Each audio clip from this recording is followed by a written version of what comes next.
नमस्कार, मी सय्यद हारून अली, दैनिक लोकफन न्यूजमध्ये आपले सर स्वागत आहे। आज आपण सिल्लोड तालुक्यातील सिल्लोड तहसील कार्यालयासमोर बसलो। आज आपण इथं उपोषण करता श्री मंगेश भाऊ साबळे आणि यांचे कार्यकर्ता शेतकरीची छत्रपती संभाजीनगरमध्ये आणि महाराष्ट्राच्या विविध भागामध्ये अतिवृष्टी ढगफुटी झालेली आहे।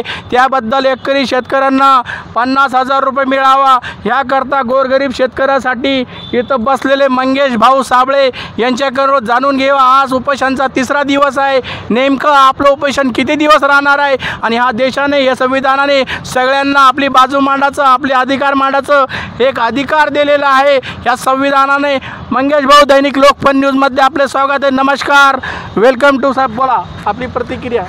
29 तारखेला सकाळी 11 वाजता आम्ही बसलेलो आहे आणि जोपर्यंत आमच्या मागण्या मान्य होत नाही तोपर्यंत हे उपोषण चालू राहणार आहे। खरं तर शांतीच्या मार्गाने पहिलंच आमचं हे आंदोलन आहे। आम्ही आतापर्यंत आक्रमक आंदोलनं केले, पण खऱ्या अर्थानं शेतकऱ्याला न्याय मिळवून देण्यासाठी शांततेच्याच मार्गाने हे आंदोलन पुढे चालू ठेवावं लागणार आहे। त्यासाठी आमच्या शेवटच्या श्वासापर्यंत जोपर्यंत सरकार दखल घेत नाही तोपर्यंत हे आंदोलन सुरू राहणार आहे। दादा, शेतकऱ्याचा आलेला घास पाण्यामुळे अतिवृष्टी परतीच्या पावसामुळे चालला गेला। यामुळे एवढे तुमचे बांधव आहे, काही भगिनी पण आलेले आहे, तुमच्या पाठीशी आहे।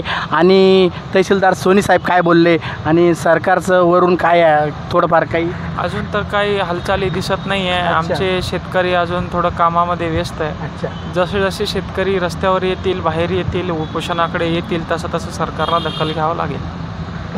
ठीक आहे, सर्वांना विजयदशमीच्या कालच्या खूप खूप हार्दिक शुभेच्छा। मी पुन्हा येईल। जय जय महाराष्ट्र।